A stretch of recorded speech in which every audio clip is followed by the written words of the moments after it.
Allayamu kuri danganya margau obsusna vintane densusna vintane orroni namatte nambaran tau surre jilbaran numte tinabatu waranata surre jilbaran numte tabatu waranata orro ke ufitti dufe tabatu tatafata yo yartuun nama nyaarte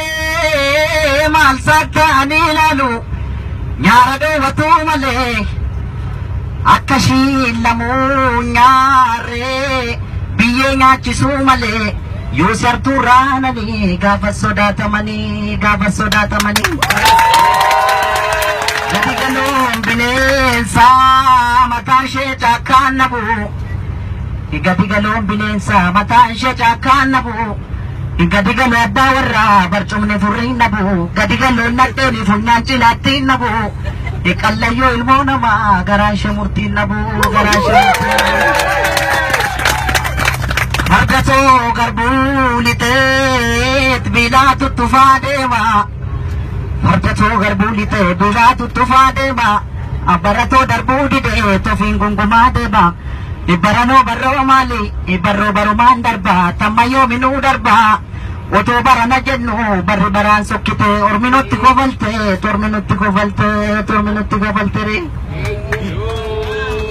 randagamaa motobiin bajjii baqaqsuu kooti randagamaa motobiin bajjii baqaqsuu kooti shira yartuun dadhabee qee godaanuu kooti shirri yoom dhugaa moote yoo haaroo marte malee yoo xiqqoo turtee malee bahee aluman jira dhugaa barbaachan joora abuko bacholooni neegu yaa baay'ee abuko dhimma marrachiisa yaa baay'ee abuko goobaranan beeku yaa baay'ee abaay'ee of na sassachiisa abuko akkanatti seete abuko qabsaa ta'uuni abuko qorra dhuganiiti abuko wala bulaniiti abuko dinajjeesaniiti abaay'ee ofis du'aniiti Egasi nangalan, naringal tuzi nangal,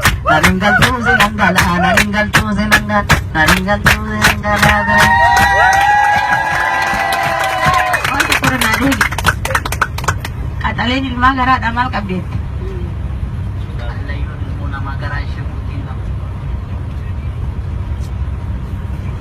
Gadi galum bineensa mataan ishee caakkaan nabu. Gadi galuun bineensa mataan ishee caakkaan nabu gadi galuu abbaa warraa barcumni furriin nabu gadi galuun nadheeni funyaan cilaattiin nabu qallayyoo ilmoo namaa garaa ishee murtiin nabu.